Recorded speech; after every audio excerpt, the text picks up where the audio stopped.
Salut à tous, soyez les bienvenus sur la chaîne qui déboîte.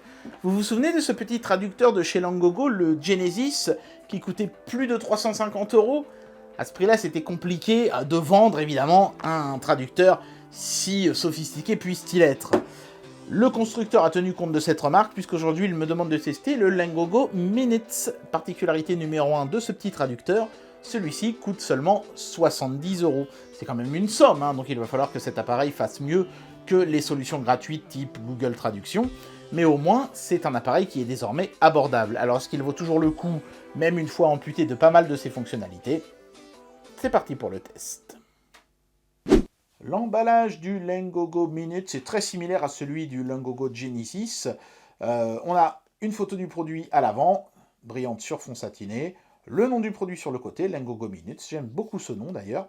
À l'arrière, on n'a plus les caractéristiques techniques, à la place on a juste un petit autocollant très bref de description de l'objet, c'est-à-dire la couleur et l'adresse du fabricant en Chine. Et alors, procéder au déboîtage est un petit peu moins facile qu'avec la Genesis. Ils ont mis une petite languette, donc ils ont dû s'en rendre compte. Voilà, c'est un petit peu moins facile à démouler. Peut-être parce que la boîte est plus petite, je ne sais pas. En tout cas, on a une notice en accordéon, qui est sur du carton rigide, une sorte de Bristol. C'est plutôt quali, même si, bon, c'est assez peu exhaustif comme notice. Il n'y a pas énormément de choses dessus. L'objet en lui-même, bien sûr, on y reviendra en dernier. Le câble de recharge qui, bonne surprise, en dépit du petit prix de l'appareil, est en USB type C. Voilà, ça c'est bien. Et on a même une petite lanière en silicone. C'est pas du tissu ou du vilain caoutchouc, c'est du beau silicone. Et donc on peut attacher notre petit traducteur ici. Bah, c'est pas mal parce que c'est le genre de machin qu'on n'aura pas forcément envie de glisser dans la poche où se trouve déjà notre smartphone. Donc on a une petite lanière pour le garder au poignet. C'est bien vu. Le Langogo Minutes ressemble beaucoup moins à un smartphone que son grand frère. Là, on est plus sur le design d'un dictaphone avec un grand haut-parleur ici sur le devant, un écran qui fait quelque chose comme 2 pouces, j'ai pas la dimension exacte, mais ça doit être à peu près ça, avec un film écran collé par-dessus qu'on va enlever tout de suite. Voilà, on est toujours sur un écran tactile, ça c'est la bonne nouvelle. On a un double micro ici sur le dessus. On voit qu'il y a 2 petits orifices.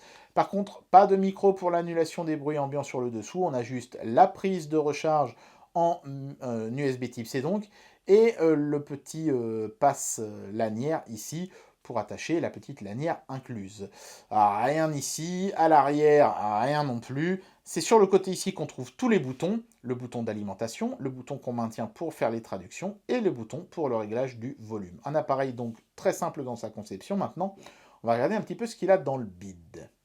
Ça ne se verra certainement pas sur la vidéo, mais la qualité de l'écran de ce petit appareil est quand même un bon cran en dessous de celle du précédent modèle. Mais c'est normal, hein, on est sur quelque chose de beaucoup moins cher aussi. Ça reste une dalle IPS, j'ai l'impression, mais le contraste est quand même nettement inférieur à ce qu'on avait sur le Langogo Genesis. Et en plus, bien sûr, l'écran est plus petit. Une autre des fonctionnalités qui a disparu, c'est la fonction 4G, que ce soit en eSIM ou en SIM. Ici, on est sur exclusivement du Wi-Fi, donc vous ne pourrez utiliser cet appareil que quand vous êtes en Wi-Fi public, ou alors en partageant la connexion de votre téléphone et en faisant un hotspot Wi-Fi portatif.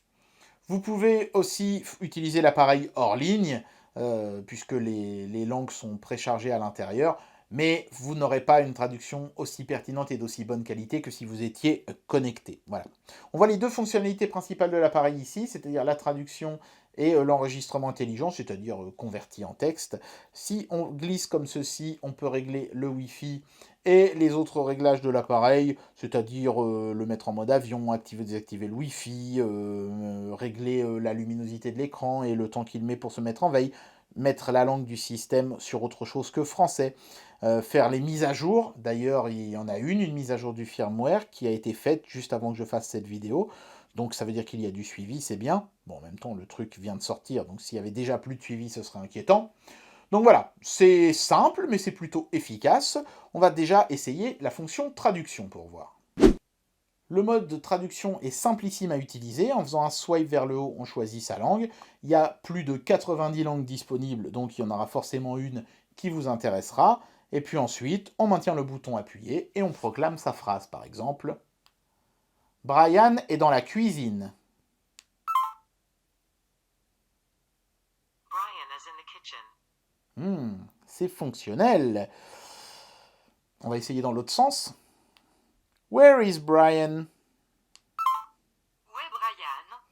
Voilà, donc vous voyez que l'appareil est capable de comprendre dans quelle langue vous êtes en train de parler et de faire la traduction dans l'autre sens. C'est donc bidirectionnel. Vous n'êtes pas obligé de lui dire « Là, je vais parler en français, il faut que tu me donnes de l'anglais ». Vous lui dites juste français et anglais et il saura reconnaître laquelle des deux langues vous êtes en train de parler et faire la traduction dans l'autre sens. Ça, c'est plutôt pratique. Ça n'est pas le cas de tous les traducteurs.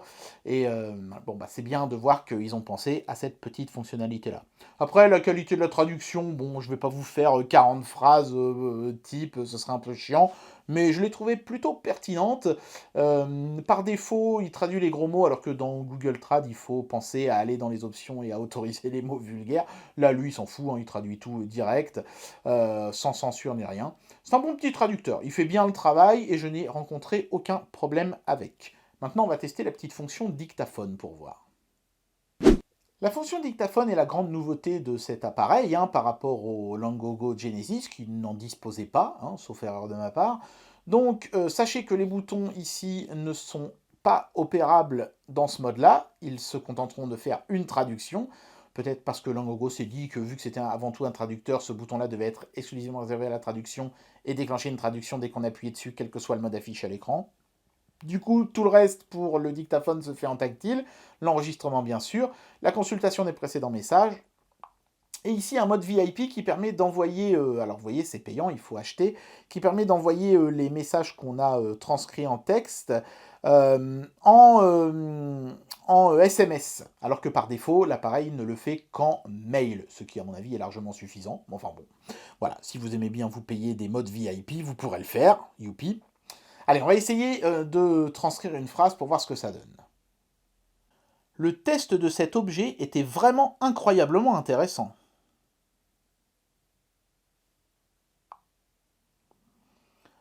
Voilà, donc de ce que j'ai vu, le test de cet objet était vraiment incroyablement intéressant.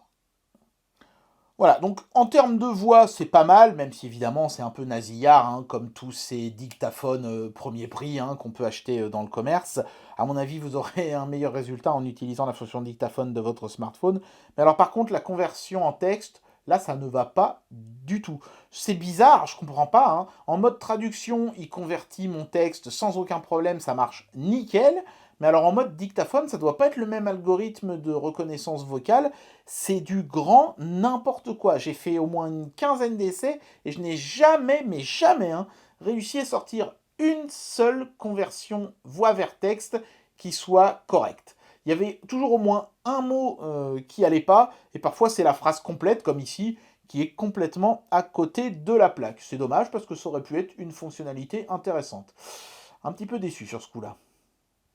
Bien, j'en arrive à la conclusion de cette vidéo et je vais donner une note à ce produit. Ce produit, il est doté de 2 fonctionnalités. Donc je vais le noter sur ces 2 fonctionnalités. D'abord la fonction traduction, qui est la plus importante. Elle est très bonne. Franchement, l'appareil comprend bien ce que je lui dis, il fait des traductions de qualité, c'est rapide, c'est agréable, c'est bien fait, l'écran tactile est vraiment un gros plus avec les drapeaux en couleur de tous les pays, c'est vraiment nickel, très bonne expérience. Certes, on perd la 4G et le SIM et les tarifs négociés pour la data à l'étranger, mais on pourra toujours utiliser son smartphone en partage de connexion ou les Wi-Fi publics, donc ça va. Franchement, compte tenu du fait qu'on paye 5 fois moins cher cet objet que le précédent qu'on avait testé ensemble, je pense que ces sacrifices sont largement compréhensibles. Pour moi, le traducteur mérite la note perfecte, pas de souci, j'ai été satisfait à ce niveau-là, c'est bien fait, c'est agréable, tout va bien. Par contre, la fonction dictaphone, là, je suis désolé, je sais pas ce que vous avez foutu, les mecs, mais c'est une catastrophe. En tout cas, en français. Peut-être que ça marche bien en anglais, j'en sais rien. Mais en français, c'est juste nul. Il comprend rien de ce que je dis, il transcrit complètement autre chose. Et en plus, la qualité des enregistrements au niveau sonore, c'est pas terrible, quoi. C'est nasillard, c'est... Non, franchement, c'est pas à la hauteur du tout. Donc, pour la fonction traduction, qui est quand même plus importante, je pourrais presque donner la note perfecte. Mais par contre, pour la fonction dictaphone, qui est certes moins importante, je suis obligé d'enlever d'un coup 2 étoiles. Pourquoi 2 étoiles et pas 2,5? Parce que, comme je viens de le dire, c'est une fonction qui est un petit peu moins importante. Donc, je dirais qu'on est sur du 60-40, quoi. Donc, j'enlève 2 étoiles à ce produit pour sa fonction dictaphone qui est ratée, et je lui donne la note de 3. C'est un très bon traducteur, heureusement, mais il aurait mieux valu finalement ne pas mettre la fonction dictaphone et le vendre encore quelques euros de moins, et là tout le monde aurait été content. C'est dommage. Et bien voilà, c'était le test du Lingogo Minutes, la preuve, s'il en fallait une encore, hein, que nos tests ne sont pas seulement là pour faire connaître les constructeurs au grand public, mais aussi pour que les constructeurs puissent entendre les critiques du grand public, justement, parce que, oui, hein, quand vous laissez un commentaire dans les vidéos, le constructeur de l'objet le regarde aussi, et si vous êtes nombreux à dire que vous trouvez ça trop cher, forcément ça incitera le constructeur à revoir ses tarifs à la baisse. C'est ce qui s'est passé avec cet objet-là, ça veut dire que Lingogo est à l'écoute, et ça fait toujours plaisir. J'espère que cette vidéo vous aura plu, et moi je vous dis à très bientôt pour un prochain test. Allez, tchuss!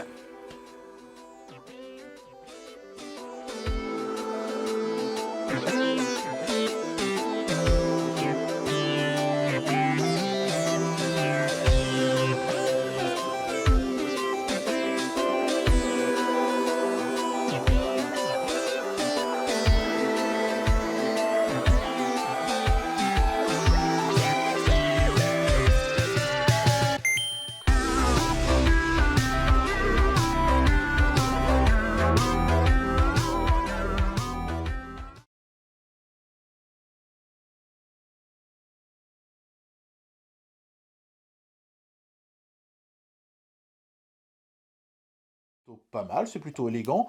Plus du tout de caractéristiques techniques à l'arrière, c'est une caractéristique technique